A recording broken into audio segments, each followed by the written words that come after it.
Qu'est-ce que tu penses de ce sujet de vulnérabilité et émotion chez les hommes? C'est un sujet éminemment important Mm. parce que il y a toujours trop peu d'espace qui permettent aux hommes d'être vulnérables et de parler d'eux-mêmes. Mm. C'est considéré comme quelque chose de féminin aujourd'hui Yes. d'avoir à parler, se livrer. D'ailleurs, quand plusieurs hommes sont ensemble, c'est pour parler sport, c'est pour parler jeu, c'est pour parler business, c'est pour parler femmes, et pour certains, pour parler ministère. 75 à 90% des suicides sont faits par des hommes. Une question sur plein de choses, parce que j'étais sensible, parce que les choses me touchaient. Alors j'ai décidé de me comporter comme un garçon de l'époque, un dur. Et donc j'ai tué toutes mes émotions. Je ressens quelque chose, je n'en parle pas. Mais souvent quand on fait ça, on se trompe parce qu'il y a une émotion qui revient tout le temps, la colère. Bonjour à tous, j'espère que vous allez bien. Moi, ça va bien par la grâce de Dieu. Ici, votre frère Noé Ivan et je suis ravi d'être avec vous pour ce nouveau numéro. Alors aujourd'hui, nous allons aborder un thème aussi particulier que les autres fois. Nous allons parler de vulnérabilité et des émotions chez les hommes. C'est un sujet qu'on n'arrive pas à mettre les mots souvent là-dessus parce qu'on se dit un homme, il doit être fort, un homme, il doit protéger sa famille, il doit être le guerrier. Mais c'est un sujet qui fait ravage. Aujourd'hui, nous allons parler de ça dans cette émission. Et je suis avec un invité qui a bien voulu répondre à notre thématique, à qui d'abord je dis merci d'avoir cette invitation. Et je le laisse se présenter, il va se présenter à vous. Merci à toi, Noé Ivan, d'avoir Merci. lancé cette plateforme. Et merci à toi de m'avoir invité.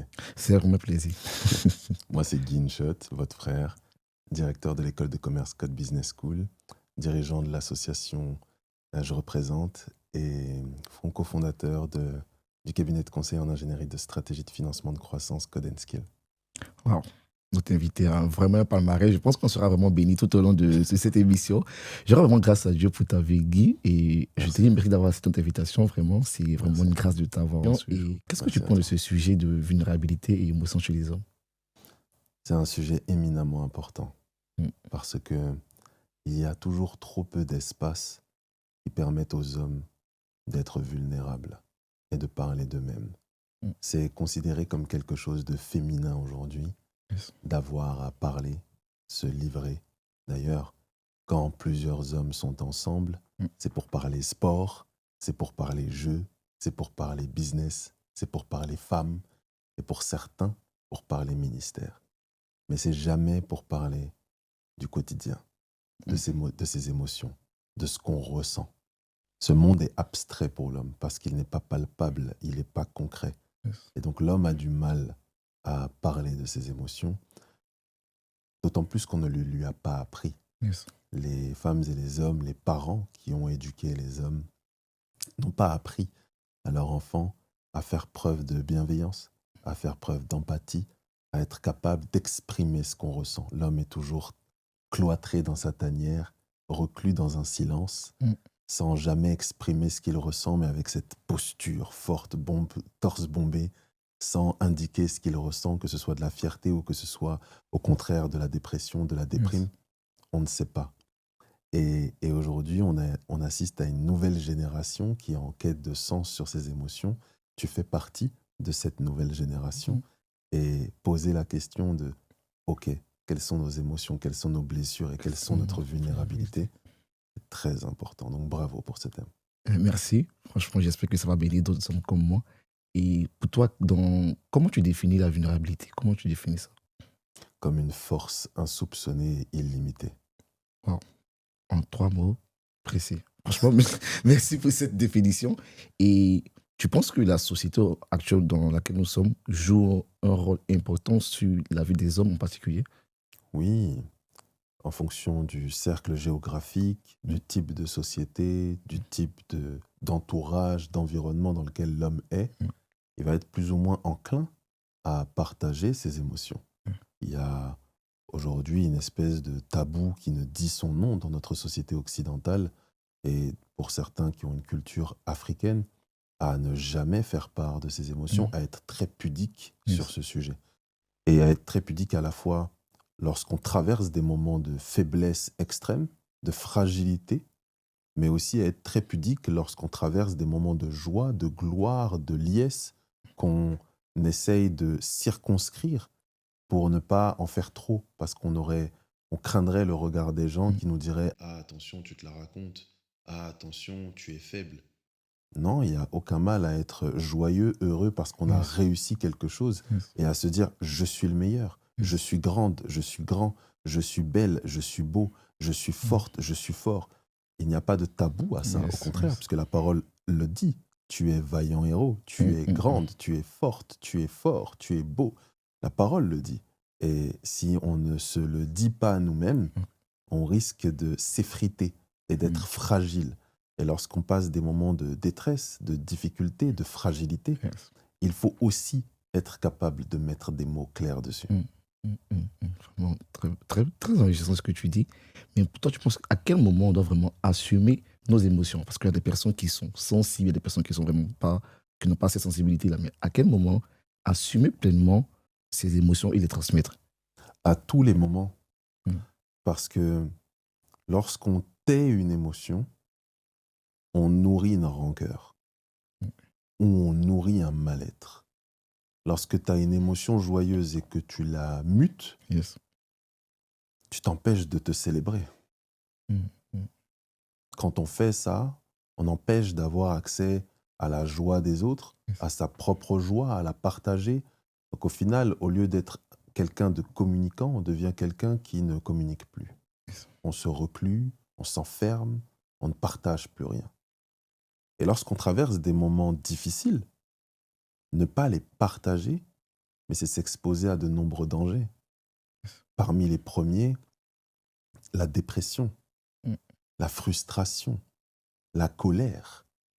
Tout ça amène, dans les meilleurs des cas, à des hypertensions, des diabètes, des maladies Yes, yes. chroniques incurables, des cancers.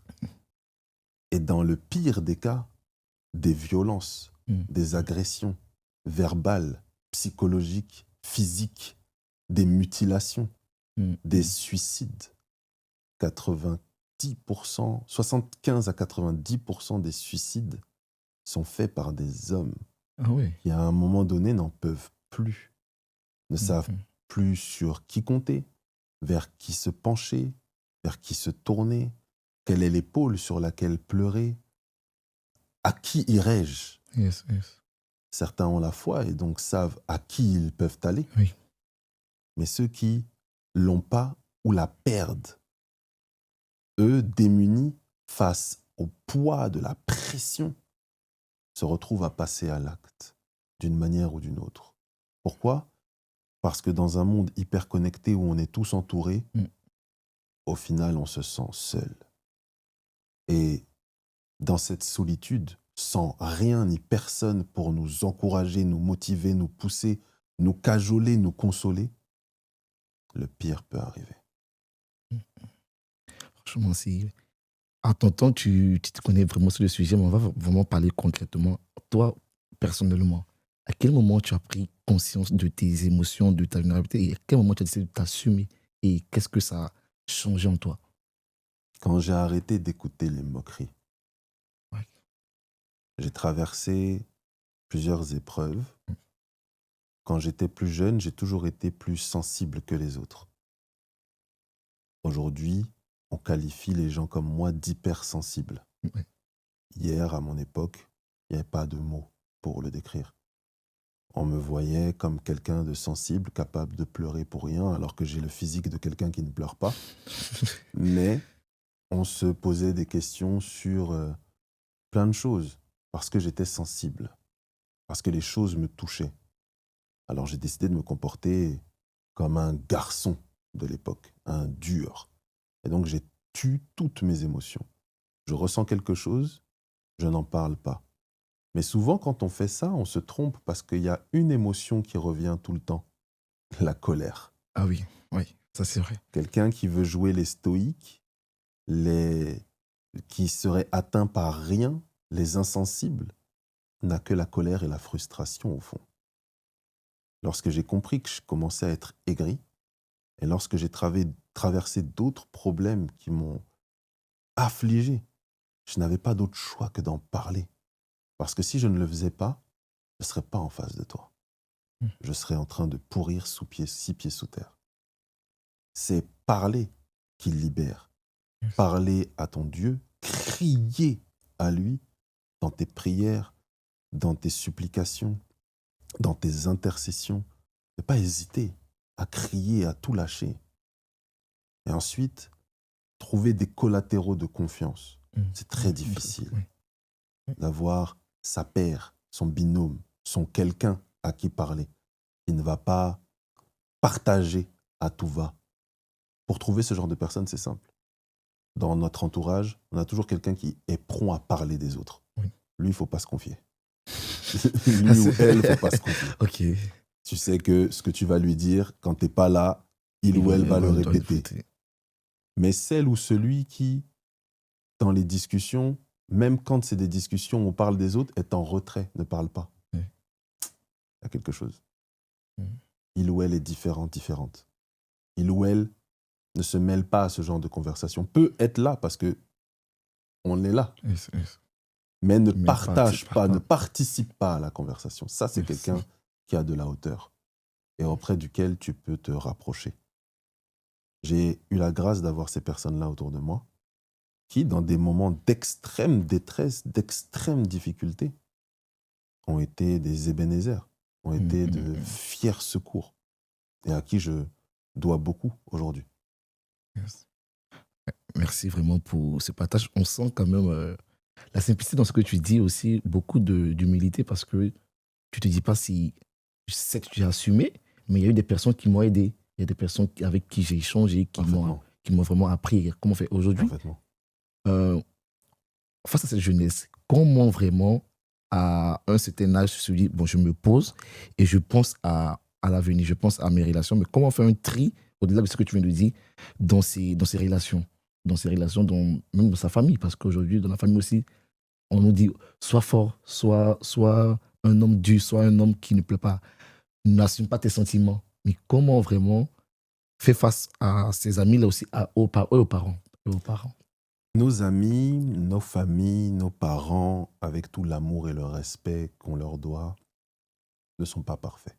Oui. Ne maîtrisent pas toujours tout, ont une expérience certaine, mais peuvent également se tromper. Alors comment on fait ? Comment on fait quand, à la maison, on entend des choses qui ne sont pas en adéquation avec ce qu'on vit, ce qu'on ressent ? On peut trouver des mentors. On peut s'inspirer. Aujourd'hui, avec Internet, on est tous plus ou moins collatéraux de quelqu'un qui peut nous inspirer et nous aider à trouver de la motivation, de la force, là où on n'en a pas dans notre environnement naturel. Mais il y a quelqu'un. Il y a quelqu'un qui peut nous aider.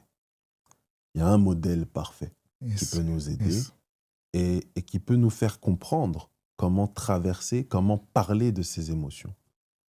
Pour ceux qui ont accès à leur Bible, qu'elle soit papier ou électronique, on va aller dans Jean 11, du verset 35 au verset 43. C'est un passage que tout le monde connaît. C'est le passage où Jean 11, 35, ça commence par Jésus pleura. Oui. Jésus pleura, point. 2 mots. 2 mots ultra controversés et on le voit dans les versets d'après.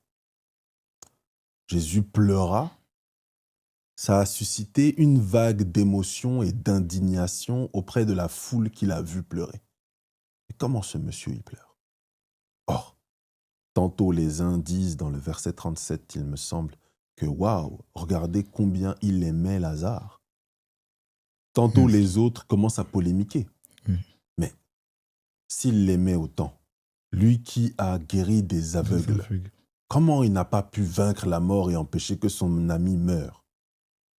Rendez-vous compte que guérir un aveugle et ressusciter quelqu'un ou empêcher la mort de quelqu'un, c'est quand même... C'est pas trop ensemble. Ça ne fait pas partie de la même catégorie de miracles. C'est ça, je suis d'accord. Mais des polémiqueurs, parce qu'un homme pleure, au lieu de le soutenir, comme font vos familles, comme font vos proches, comme font vos amoureuses ou vos amoureux. Au lieu de vous soutenir Et oui. quand vous avez un problème émotionnel, que c'est trop, ça vous envahit, vous en venez à pleurer, les uns vont murmurer « Oh, waouh, c'est impressionnant, incroyable, je ne pensais pas qu'il pouvait pleurer. » D'autres vont commencer à critiquer. Avec ta taille, tu pleures. Avec ta barbe, tu pleures. Avec ta forme, tu pleures. Yes. Avec ton âge, tu pleures. Mais tu n'es plus un bébé pour pleurer. Pourquoi tu pleures? Si tu es capable de faire ça, pourquoi tu ne fais pas ça? Jésus a guéri un aveugle. On dit, mais attends, si tu étais quelqu'un, pourquoi tu n'as pas aussi empêché que l'homme meure?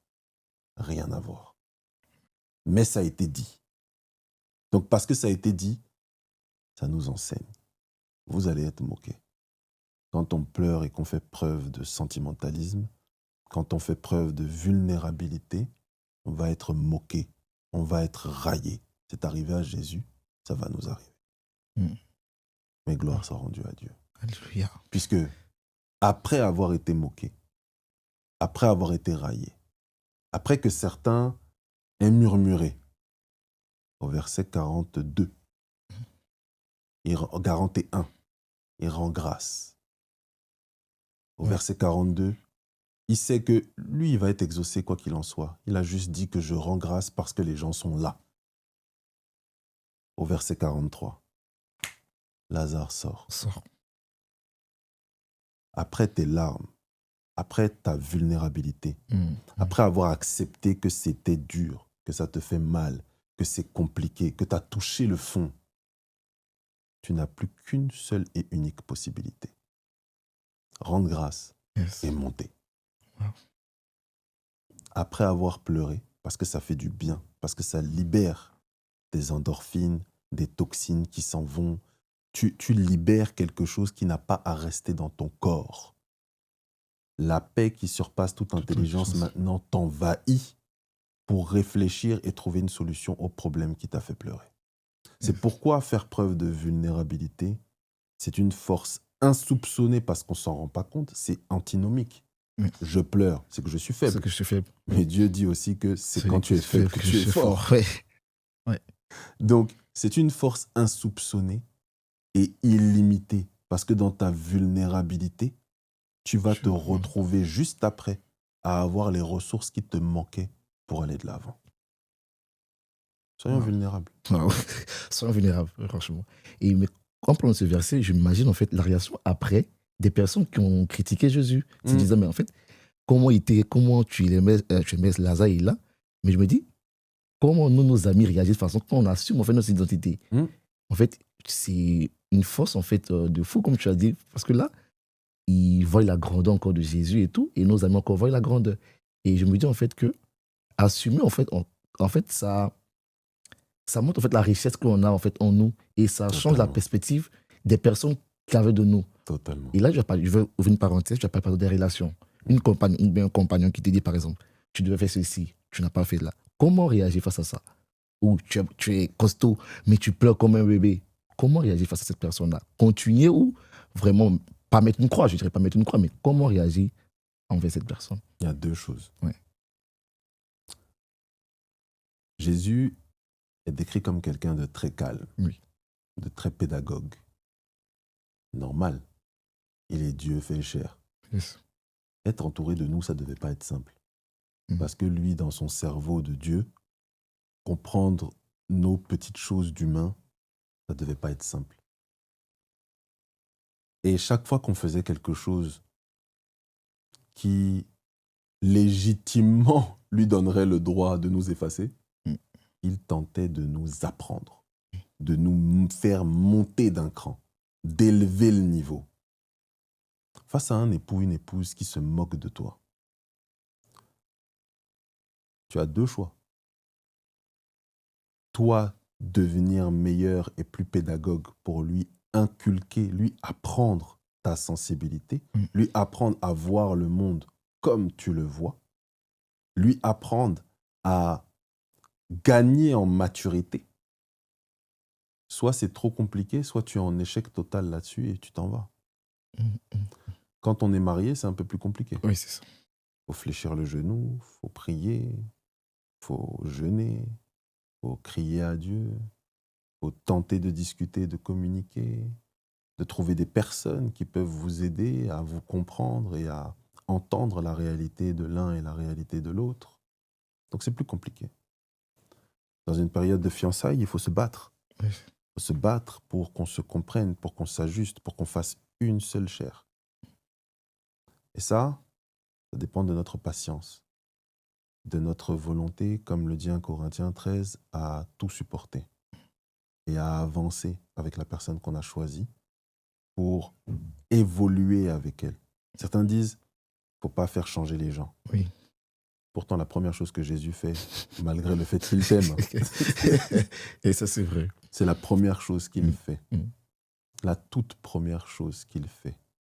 Il t'aime quoi qu'il en soit. Mais la première chose qu'il fait quand tu l'acceptes, c'est te changer. Mm. Changer, c'est l'une des plus belles preuves d'amour. Mm. Parce que c'est ce que Dieu fait.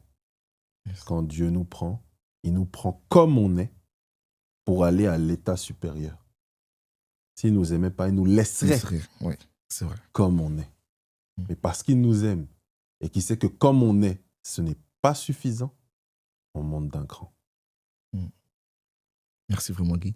Et là, je pense en même temps à tous ces parents, peut-être même à des plus jeunes qui nous regardent, qui se disent, par exemple, bon, je suis encore, j'ai 10 ans peut-être, on prend l'exemple d'un enfant qui a 10 ans, comment, qui dépend totalement de ses parents, comment lui, il réagirait?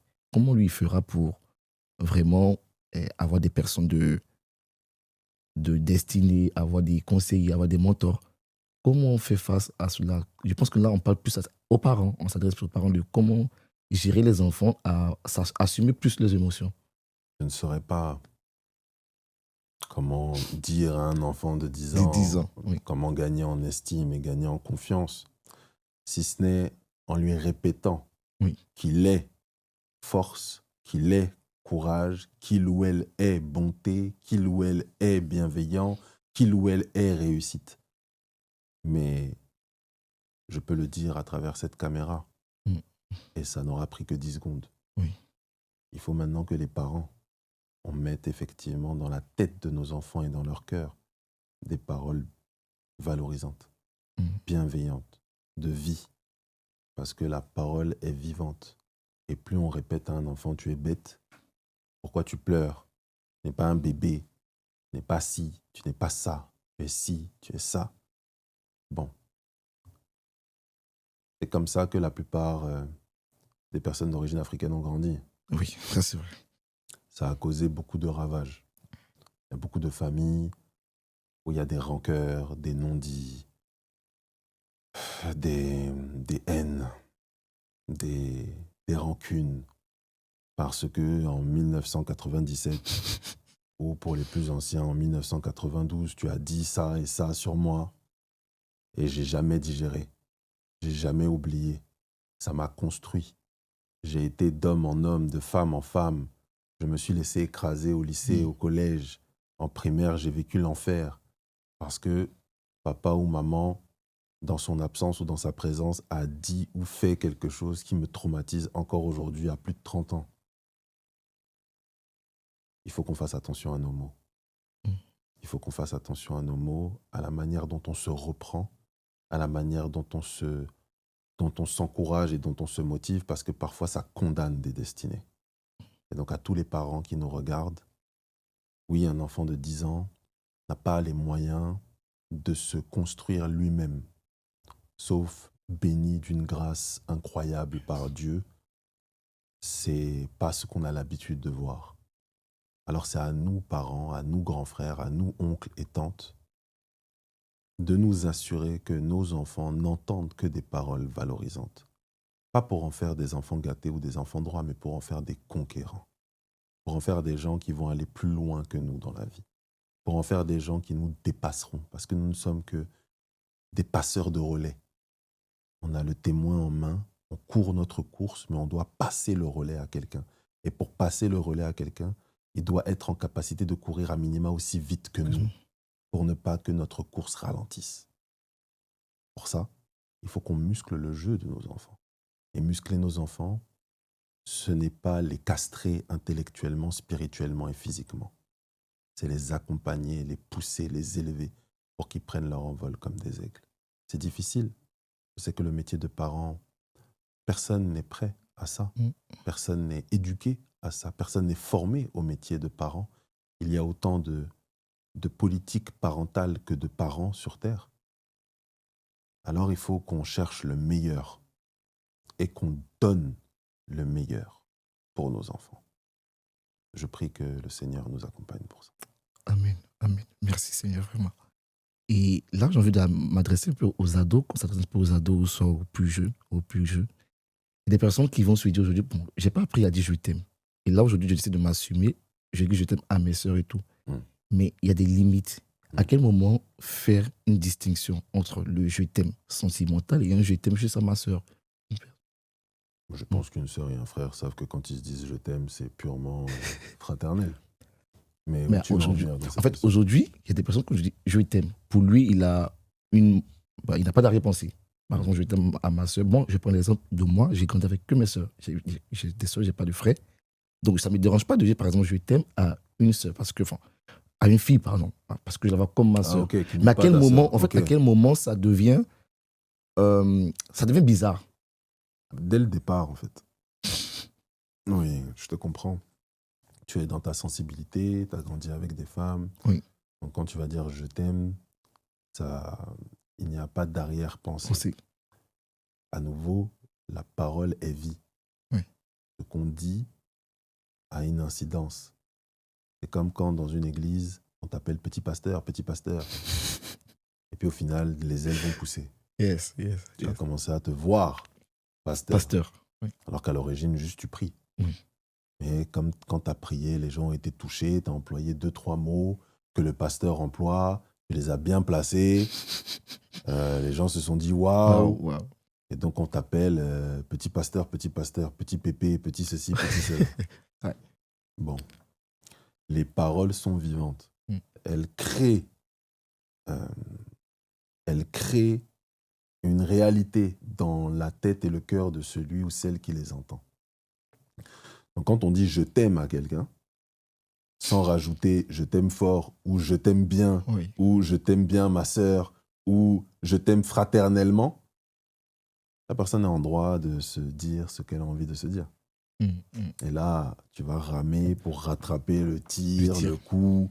Non, c'est pas ce que je voulais dire. Et puis après, la réputation, lui, oui. il fait du mal aux sœurs, lui, alors que toi, Tu partais d'une bonne intention. tu partais d'une bonne intention. Oui.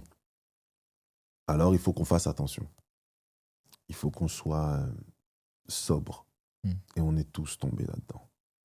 Les rapports un peu tactiles, t'as tapé l'épaule, t'as touché le bras, vos cuisses se sont touchées parce que vous êtes collés, vous êtes assis l'un à côté de l'autre. Oui. Et puis, il y a une pensée qui arrive. Il faut faire attention. Il faut qu'on soit les gardiens de nos frères et sœurs. Il faut qu'on soit les gardiens de nos frères et sœurs. Et beaucoup, femmes comme hommes, ont ces problèmes. Je connais beaucoup de femmes qui, parce qu'elles sont souriantes, joyeuses, joviales, spontanées, tactiles, mais elle est de garçon en garçon. Alors que non. Oui. Pareil pour des hommes. Et puis si en plus l'homme est grand, beau, musclé, alors là, intelligent et qu'il a un peu de succès, alors là, lui, il est fichu. Il faut qu'on fasse attention. Il faut qu'on apprenne à faire attention à ne pas donner des sentiments qui n'existent pas aux autres, parce que l'Église, puisque c'est l'environnement que tu mentionnes sans le dire, mais l'Église est un environnement dans lequel il y a beaucoup d'attentes et il y a beaucoup de fragilité. Une femme célibataire est pris beaucoup pour le mariage. Donc les hommes, et ça fait partie des sujets numéro 1, même dans les prédications, soit tantôt on en rit, soit tantôt on prie sérieusement là-dessus, soit tantôt on en fait des blagues, mais en tout cas ça fait partie des sujets, le mariage. Ce qui signifie que tout le monde regarde ça. Si tu envoies les mauvais signaux à ce sujet, tu te mets dans les problèmes. Si tu envoies les bons signaux à ce sujet, tu passes sous les radars. Et donc, il faut qu'on fasse attention. D'accord, merci. Et particulièrement, tu as déjà vécu une expérience comme ça, et comment tu t'es pris dès le début et à la fin? J'étais un peu comme toi, naïf. C'est-à-dire que pas conscient de mon corps, pas conscient de de, de ce que j'incarne dans la tête de l'autre, pas conscient des attentes, pas conscient de mon environnement, très naïf, très spontané, très... Et c'est pas bon, parce que ça te cause des problèmes que tu comprends même Je pas. comprends pas. Tu comprends même pas, mais pourquoi? Attends, je comprends pas. Frère Michael, il a fait la même chose, c'est pas grave, tu vois. Oui. Ça n'a pas posé de problème. Pourquoi quand c'est moi qui le fais, il y a un souci? Ouais, mais tu ne ressembles pas au frère Michael, ou le frère Michael ne te ressemble pas. Oui. Et Oui. par conséquent, ça n'a pas le même effet. Oui. Par conséquent, quand toi, tu vas poser un acte, il ne sera pas interprété de la même manière que l'autre. Et on le voit à tout égard. En ce moment, il y a une polémique sur les nouveaux maires racisés en France. Jusqu'ici, quand un maire prend une ville, ça ne pose pas de problème. Mais quand un maire est noir et qu'il prend une grande ville, c'est tout de suite la polémique. Est-ce qu'il a dit ci? Est-ce qu'il a dit ça? On a entendu? On n'a pas entendu? Compliqué. Parce qu'en fait, on incarne autre chose. Et dans l'imaginaire collectif des gens, tu peux incarner autre chose. Et quand tu n'es pas conscient de ce que tu incarnes, ouh là là là là là là, tu n'as pas le décodeur de ta propre vie, ouh là là là là, tu vas te retrouver dans des situations que tu n'as jamais voulu créer, à résoudre des énigmes et des problèmes dont tu n'as aucune idée de la solution parce que tu n'avais pas anticipé ça. Merci. De rien, j'espère t'avoir répondu. Merci. Oui, franchement, ça aide beaucoup. Non, question sur le sens de la responsabilité. La responsabilité. Et merci. Aujourd'hui, tu as la caméra, tu as les hommes qui sont devant toi. En fait, qu'est-ce que tu as envie vraiment de déconstruire dans l'imaginaire de la plupart des hommes aujourd'hui? On en a parlé. Hein. Je pense que la vulnérabilité, c'est l'une des choses qu'il faut absolument déconstruire chez un homme. Un homme pense que ses émotions sont des choses superflues parce qu'il ne sait pas quoi en faire. Et en réalité, il faut impérativement qu'on comprenne la pleine maîtrise de nos émotions. Oui, d'ailleurs, en parlant de ça, comment reconnaître ses émotions, par exemple? Je pense que toi, aujourd'hui, tu as su que, par exemple, tu es sensible. Et à un moment, tu t'es posé, tu t'es dit, bon, ok, voici, je sais pas, mais à quel moment tu connais ton corps, tu connais tes émotions, tu connais tes limites et tout? C'est une bonne question, c'est difficile. Les retours bienveillants. Les retours bienveillants. Tu vas avoir des retours qui vont te faire mal. Mais ce pattern, s'il revient, c'est-à-dire que si on te dit systématiquement la même chose, il y a peut-être un truc à creuser.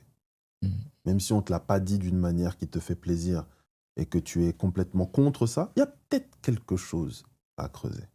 Peut-être. Et puis, il y a les gens qui t'aiment et qui vont te faire peut-être le même retour, mais de manière bienveillante. Il faut le saisir. Il faut le prendre. Il faut commencer à bosser là-dessus. Et bosser là-dessus, ça veut dire quoi? Ça signifie juste tenter de se comporter différemment. Tu vas échouer, tu vas te tromper, ça ne va pas être bien interprété, mais keep going. Continue d'essayer. Et c'est ça qui t'aide à comprendre comment tu fonctionnes, ce que tu es. Les fois où tu as voulu dire quelque chose, mais tu as dit autre chose, donc c'est complètement interprété différemment. C'est important de prendre le temps, de noter, d'y repenser à minima et de réfléchir à comment faire différemment. Moi, avant de m'endormir, j'aime bien me refaire le film de ma journée. Qu'est-ce que j'aurais pu faire différemment? Ah là, mince, je regrette de ne pas avoir dit ça ou d'avoir dit ci de telle ou telle manière. Ça aide à évoluer. Mais faire des introspections régulières, je trouve que c'est une voie de salut. Dans ta prière, tu fais une introspection de ce que tu dis, de ce que tu as fait, de ce que tu as vécu dans la journée. Et ça peut t'aider à évoluer. Et pour te répondre et mettre une conclusion là-dessus, je trouve que les hommes, on devrait passer plus de temps à nous parler nous-mêmes et à se parler entre nous pour tenter de trouver des pistes de réflexion communes à nos attitudes, nos comportements, ce qui nous gêne, ce qui ne nous gêne pas, ce qui est pour nous de l'ordre du manque de respect, de ce qui est pour nous de l'ordre du respect, de ce qui nous motive, de ce qui nous anime, de ce qui nous drive. C'est intéressant qu'on en parle collectivement pour se donner des pistes de réflexion. Yes. Vraiment, merci Guy pour ces conseils. Et je pense qu'on est déjà à la fin de cette émission. Mais avant, tu vas donner vraiment Tu as donné tous les conseils, mais une conclusion vraiment générale que tu aimerais faire sur ce thème, ce sera quoi pour nous? Hum, Si je devais conclure, je dirais aux hommes de parler à leur père quand ils le peuvent. Wow.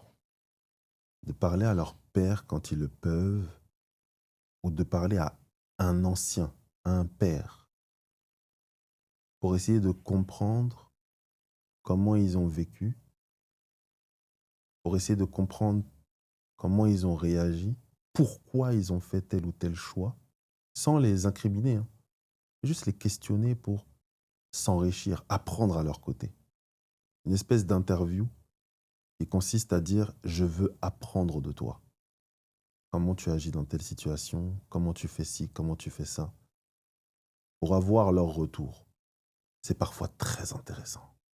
De parler avec quelqu'un qui a 20 ans de plus que soi, c'est parfois très intéressant. Ça permet de voir clair dans la vie et de se rendre compte de combien on est à côté de la plaque parfois, ou alors de combien on avance dans le droit chemin. C'est de parler. Si les hommes, on ne se parle pas, on sent... Les femmes le font, hein. Oui, oui, oui. Les femmes le font. Moi, je suis très jaloux des femmes. Mais très, très, très jaloux des femmes. Les femmes le font, elles s'installent, elles discutent. Tu mets deux femmes ensemble, elles ne vont pas parler de basket, hein. Elles vont parler de comment tu gères le foyer, comment tu gères les enfants, comment tu gères ta féminité, comment tu gères les maladies, comment tu fais ci, comment tu fais ça. Elles ont des discussions très profondes. Yes. Et là, si tu mets une jeune femme avec une femme plus âgée, alors là, il se passe des choses entre femmes que les hommes, on est à des années-lumière. Et si on pouvait copier les femmes là-dessus, s'inspirer d'elles, le monde serait meilleur. Merci. Franchement, je dis merci parce que tous ces conseils que je me donne, c'est vraiment de très bons conseils qui vont... Déjà, bon, ça me parle vraiment. Je rends grâce à Dieu pour ta vie. Comment Dieu a su, par tout ce que tu as vécu, aujourd'hui, faire de toi ce que tu es et bénir, en fait, déjà moi qui te reçois aujourd'hui et toutes ces personnes qui vont regarder cette émission. Je te dis merci, Guy, d'avoir accepté notre invitation, honnêtement. Et merci à vous, très chers hommes, peut-être très chères femmes, qui nous suivez. J'espère que vous avez passé des minutes agréables dans notre présence et je prie vraiment que le Seigneur vous aide, nous hommes, à vraiment prendre conscience de la force que nous avons parce que c'est comme ça que Dieu nous a créés. C'est le modèle. Nous sommes uniques. Donc, assume qui tu es et tu feras de toi un homme meilleur. On va conclure par la prière avec Guy, si tu veux bien. Oui. Père, nous te remercions, nous t'exaltons, nous t'acclamons, nous te rendons grâce et gloire de ce que ce moment était un moment conduit par ton esprit et un moment qui, nous le souhaitons et nous le croyons, bénira une multitude de femmes et d'hommes qui regarderont cette émission et qui trouveront tes réponses à travers nos paroles et nos propos. Je te prie, Seigneur, de bénir chaque personne qui passera sur cette émission afin que sa vie soit radicalement transformée, afin que sa perception et compréhension de la masculinité, en particulier de la vulnérabilité, soit révolutionnée dans le nom de Jésus et que cette personne puisse prendre acte de tes propos, de tes paroles qui ont été prononcées au cours de cette émission pour évoluer dans le sens que tu souhaites donner à sa vie, à sa destinée. Je te prie de bénir mon frère, Noé Ivan, afin que son ministère grandisse, afin qu'il prenne la pleine mesure de ce dernier, que sa carrure augmente pour toucher encore davantage de monde et évangéliser pour que ta mission soit faite. C'est dans le nom tout-puissant de Jésus que nous remettons chaque vie, chaque âme entre tes mains et que nous te bénissons d'ores et déjà, Seigneur, de ce que ton œuvre sera pleine, parfaite et agréable. Merci pour tout, Père. Amen. Amen. Merci à vous de nous avoir suivis. Restez connectés et à très bientôt.